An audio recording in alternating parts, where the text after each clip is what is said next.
The book of Matthew, chapter 2, the visit of the Magi.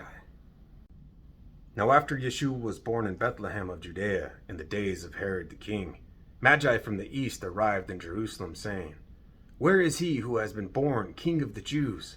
For we saw his star in the east and have come to worship him." When Herod the king heard this, he was troubled, and all Jerusalem with him. Gathering together all the chief priests and scribes of the people, he inquired of them where the Messiah was to be born. They said to him, "In Bethlehem of Judea, for this is what has been written by the prophet. And you, Bethlehem, land of Judah, are by no means least among the leaders of Judah, for out of you shall come a ruler who will shepherd my people, Israel."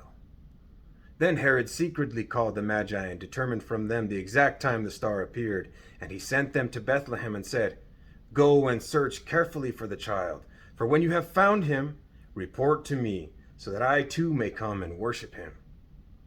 After hearing the king, they went their way, and the star, which they had seen in the east, went on before them until it came and stood over a place where the child was. When they saw the star, they rejoiced exceedingly with great joy. After coming into the house, they saw the child with Mary, his mother, and they fell to the ground and worshipped him. Then, opening their treasures, they presented to him gifts of gold, frankincense, and myrrh. And having been warned by God in a dream not to return to Herod, the Magi left for their own country in another way. The flight to Egypt.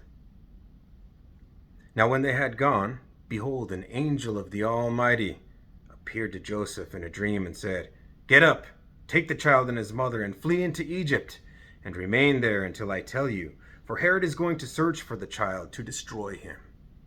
So Joseph got up and took the child and his mother while it was still night, and left for Egypt. He remained there until the death of Herod.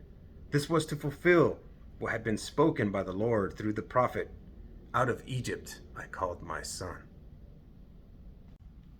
Herod slaughters babies.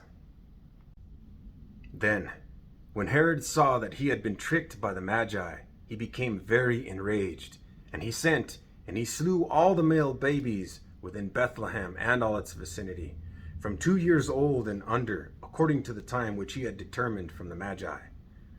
Then what had been spoken through Jeremiah the prophet was fulfilled. A voice was heard in Ramah, weeping and great mourning, Rachel weeping for her children, and she refused to be comforted, because they were no more. But when Herod died, behold, an angel of the Almighty appeared in a dream to Joseph in Egypt and said, "Get up, take the child and his mother, and go into the land of Israel, for those who sought the child's life are dead." So Joseph got up, took the child and his mother, and came into the land of Israel. But when he heard that Archelaus was reigning over Judea in place of his father Herod, he was afraid to go there. Then after being warned by God in a dream, he left for the regions of Galilee, and came and lived in a city called Nazareth.